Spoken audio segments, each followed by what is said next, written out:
چغل خوری ہمارے معاشرے میں بہت عام ہو چکی ہے۔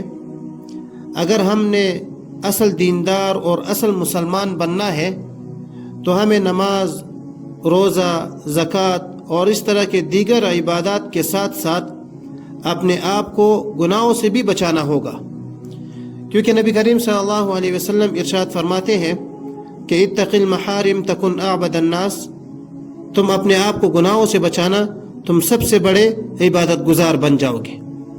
کاش یہ حقیقت ہماری دلوں میں بیٹھ جائے کہ ہم نماز، روزہ، زکوٰۃ اور اس طرح کی دیگر عبادات کے ساتھ ساتھ اپنے آپ کو گناہوں سے بھی بچائیں۔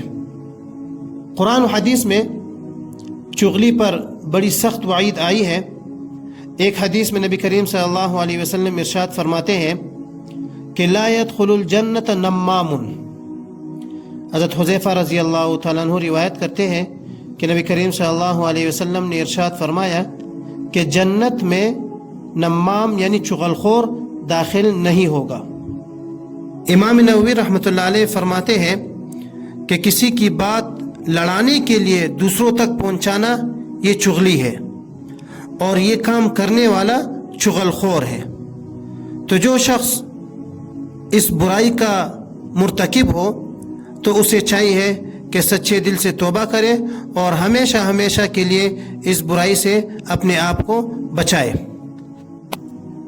حدیث میں ہے کہ نبی کریم صلی اللہ علیہ وسلم دو قبروں کے پاس سے گزرے تو آپ صلی اللہ علیہ وسلم نے ارشاد فرمایا کہ ان دونوں کو ان کی قبروں میں عذاب ہو رہا ہے۔ جن دو برے کاموں پر ان کو عذاب ہو رہا ہے وہ بہت بڑے گناہ ہیں، لیکن اگر وہ اس سے بچنا چاہتے تو اتنی بڑی بات نہ تھی، بلکہ وہ اس سے اپنے آپ کو بچا سکتے تھے۔ جن دو لوگوں کو عذاب ہو رہا تھا ان میں سے ایک چغلیہ کرتا تھا اور دوسرا اپنے آپ کو پیشاب کی چینٹوں سے نہیں بچاتا تھا، اور یہ دونوں بہت بڑے گناہ ہیں، اس کی وجہ سے ان کو اس قبر میں عذاب ہو رہا ہے۔ تو ہمیں چاہیے کہ ہم عبادت کے ساتھ ساتھ اپنے آپ کو اس طرح کے گناہوں سے بھی بچا لیں۔